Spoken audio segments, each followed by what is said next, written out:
నమస్తే, నేను Roja. Welcome to 30/60 bulletin. ముందుగా హెడ్లైన్స్.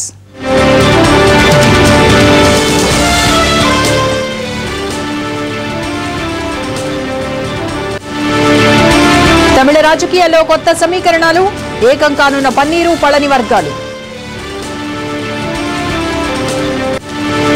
నేడు దేవినేని నెహ్రూ అంత్యక్రియలు, నివాళులర్పిస్తున్న ప్రముఖులు, అభిమానులు. ట్రంప్ కు వ్యతిరేకంగా అమెరికాలో ప్రదర్శనలు, ఆదాయ వివరాలు వెల్లడించాలంటూ డిమాండ్. ఐపీఎల్లో నేడు ఆసక్తికర పోరు, గుజరాత్తో తలపడనున్న బెంగళూరు.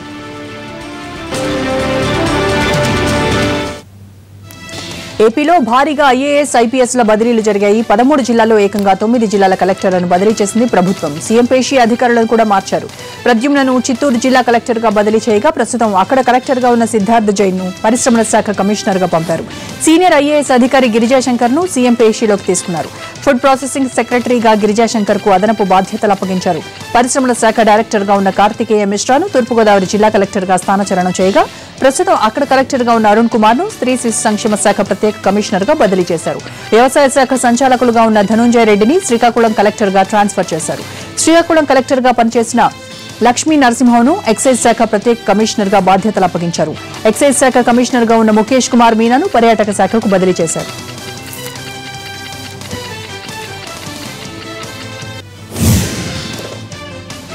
విజయవాడ కార్పొరేషన్ కమిషనర్గా ఉన్న వీరపాండ్యన్ను అనంతపురం కలెక్టర్గా బదిలీ చేశారు. అక్కడ కలెక్టర్గా బాధ్యతలు నిర్వహిస్తున్న కోన శశిధర్ను గుంటూరుకు షిఫ్ట్ చేశారు. గుంటూరులో కలెక్టర్గా ఉన్న కాంతిలాల్ దండేను గృహ నిర్మాణ సంస్థ ఎండీగా ట్రాన్స్ఫర్ చేశారు. గృహ నిర్మాణ సంస్థ ఎండీగా ఉన్న కేవీ రమణను ఏపీ గిడ్డంగుల సంస్థ ఎండీగా ట్రాన్స్ఫర్ చేశారు. వాడ్రేవ్ వినయ్ చంద్ను ప్రకాశం జిల్లా కలెక్టర్గా పంపించారు. తూర్పుగోదావరి జిల్లా సంయుక్త కలెక్టర్గా బాధ్యతలు నిర్వహిస్తున్న సత్యనారాయణను కర్నూలు జిల్లా కలెక్టర్గా బదిలీ చేశారు. అక్కడ ఉన్న విజయమోహన్ను సర్వే సెటిల్మెంట్ ప్రత్యేక కమిషనర్గా ట్రాన్స్ఫర్ చేశారు. బాబురావు నాయుడును కడప కలెక్టర్గా బదిలీ చేశారు. ఆ స్థానంలో ఉన్న కేవీ సత్యనారాయణను నైపుణ్యాభివృద్ధి సంస్థ సీఈఓగా బదిలీ చేశారు. అనంతపురం జిల్లా జాయింట్ కలెక్టర్గా ఉన్న బి లక్ష్మీకాంతను కృష్ణా జిల్లా కలెక్టర్గా బదిలీ చేశారు. జగిత్యాల జనహిత సభలో కాంగ్రెస్, బీజేపీలపై తీవ్ర స్థాయిలో విమర్శలు గుప్పించారు మంత్రి కేటీఆర్. అభివృద్ధి నిరోధకంగా కాంగ్రెస్ పార్టీ మారిందన్నారు.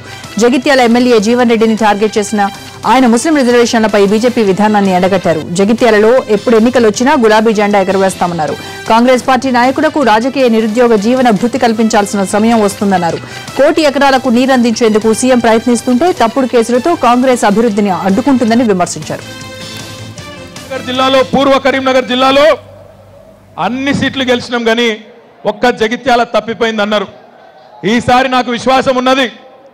ఎన్నికలు ఎప్పుడు జరిగినా 2019లో జరిగినా దానికంటే కొద్దిగా ముందే జరిగినా ఎప్పుడు జరిగినా ఈసారి తెలంగాణ రాష్ట్ర సమితి జైత్రయాత్ర జగిత్యాల నుంచే మొదలైతుంది. గులాబీ జెండా ఖచ్చితంగా ఇక్కడ ఎగురుతుంది అనే విశ్వాసం కూడా స్పష్టంగా నాకు కనబడతా ఉన్నది.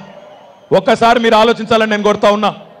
చాలా మంది పెద్దలు ఇలా చాలా మాట్లాడుతున్నారు. జగిత్యాల శాసనసభ్యులు జీవన్ రెడ్డి గారు కూడా మాట్లాడుతున్నారు. నిన్న మొన్న అసెంబ్లీలో కూడా మాట్లాడిన మీరు కూడా చూసే ఉంటారు. ఒక్కసారి మీరు గుర్తు తెచ్చుకోవాలని కోరుతా ఉన్నా. ఎవరు ఈ జీవన్ రెడ్డి గారు, ఎవరు మీ జగిత్యాల శాసనసభ్యుడు, ఆయన గతంలో తెలంగాణకు చేసిన ఆయన తెలంగాణ ఉద్యమంలో ఆయన పోషించిన పాత్ర ఏందో ఒక్కసారి గుర్తు తెచ్చుకోవాలని కోరుతా ఉన్నా. తమిళ రాజకీయాలు వేగంగా మారుతున్నాయి. రెండాకుల చిహ్నం కోసం టీటీవీ దినకరన్ 60 కోట్లు ఎరవేసినట్లు ఆరోపణ రావడం, ఏకంగా 1,30,00,000తో బ్రోకర్ పట్టుబట్టడంతో చిక్కులో పడింది తమిళ సర్కార్. తమిళ మంత్రులు అర్ధరాత్రి అత్యవసరంగా భేటీ కావడం అన్నాడీఎంకే వర్గాల్లో తీవ్ర ఉత్కంఠకు కారణమైంది. ఇలాంటి సమయంలో పార్టీని రక్షించుకోవడానికి పన్నీర్ వర్గంతో కలిసిపోవడమే కరెక్ట్ అన్న నిర్ణయానికి వచ్చారు మంత్రులు. దీనిపై ఇవాళ పన్నీర్ సెల్వంతో చర్చలు జరపనున్నారు. ఈ మేరకు ఓ ప్రతిపాదనతో సిద్ధమయ్యారు మంత్రులు. సీఎంగా పళనిస్వామి, పార్టీ జనరల్ సెక్రటరీగా పన్నీర్ సెల్వం ఉండాలన్న ప్రతిపాదన పెట్టినట్టు తెలుస్తోంది. అయితే ఇప్పటికీ పార్టీ జనరల్ సెక్రటరీగా ఉన్న శశికళ దీనికి ఎలా ఒప్పుకుంటారన్నది ఇప్పుడు ఆసక్తిగా మారింది. దీంతో మరోసారి తమిళ రాజకీయాలు హాట్గా మారిపోయాయి.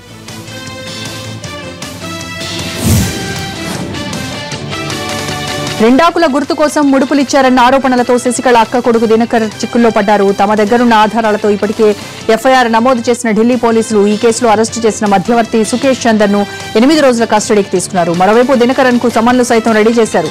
ఈ కేసులో ఇవాళ దినకరన్ ను ప్రశ్నించనున్నారు. సుకేష్ చందర్ ఎవరో తనకు తెలియదంటున్నారు దినకరన్. ఇదంతా ఓ పథకం ప్రకారం చేస్తున్న కుట్రగా చెప్పారు. దీనిపై జైల్లో ఉన్న శశికళతో చర్చించేందుకు దినకరన్ హుటాహుటిన బెంగళూరు వెళ్లారు. మరోవైపు దినకరన్ పై రగిలిపోతున్న సీనియర్స్ ఇప్పటికే గ్రూప్ కట్టి తిరుగుబాటు జెండా ఎగరవేస్తున్నారు. ఎట్టి పరిస్థితుల్లో ఆయన్ను వదిలించుకోవాల్సిందేనని పట్టుదలతో ఉన్నారు మంత్రులు.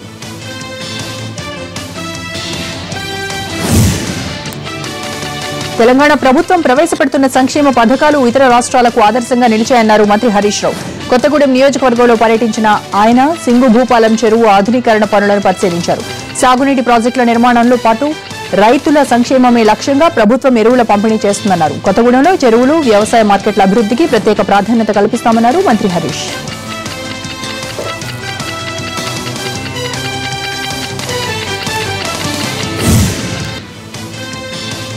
అనారోగ్యంతో నిన్న కన్నుమూసిన టీడీపీ సీనియర్ నేత దేవినేని నెహ్రూ అంత్యక్రియలు ఇవాళ జరగనున్నాయి. నెహ్రూ భౌతిక కాయానికి సీఎం సహా పలువురు నేతలు నివాళులర్పించారు. ఆ కుటుంబానికి అండగా ఉంటామని భరోసా ఇచ్చారు. విజయవాడ గుణదల కరకట్ట సమీపంలోని వ్యవసాయ క్షేత్రంలో దేవినేని నెహ్రూ అంత్యక్రియలు జరుగుతాయి. 4 దశాబ్దాలుగా బెజవాడ రాజకీయాల్లో చక్రం తిప్పిన దేవినేని నెహ్రూ మరణంతో ఆయన అభిమానులు శోకసంద్రంలో మునిగిపోయారు. తమ నేతను కడసారి చూసేందుకు ఆయన నివాసానికి తరలివచ్చారు. నెహ్రూ ఇంటి దగ్గర ఉద్వేగభరిత వాతావరణం నెలకొంది. గుండెలు అవిసేలా రోధిస్తున్న కుమారుడు అవినాష్ ను చూసి నాయకులు, కార్యకర్తలు చలించిపోయారు. నిత్యం ప్రజల్లో ఉండే వ్యక్తిగా పేరున్న దేవినేని నెహ్రూ మరణం తమను తీవ్రంగా కలిచివేసిందన్న పలువురు నేతలు, ప్రముఖులు తమ సంతాపాన్ని తెలిపారు. ఆయనతో తమకున్న అనుబంధాన్ని గుర్తు చేసుకున్నారు.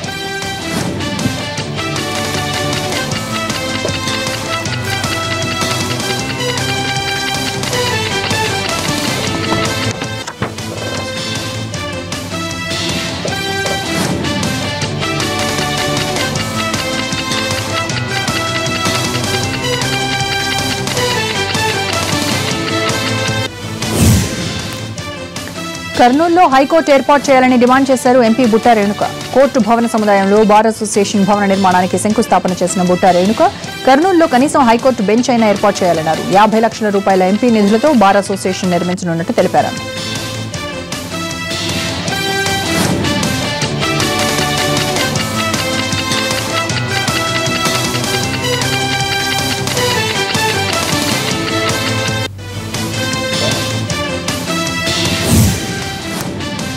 బులెటిన్లో షార్ట్ బ్రేక్ తీసుకుందాం. Stay tuned.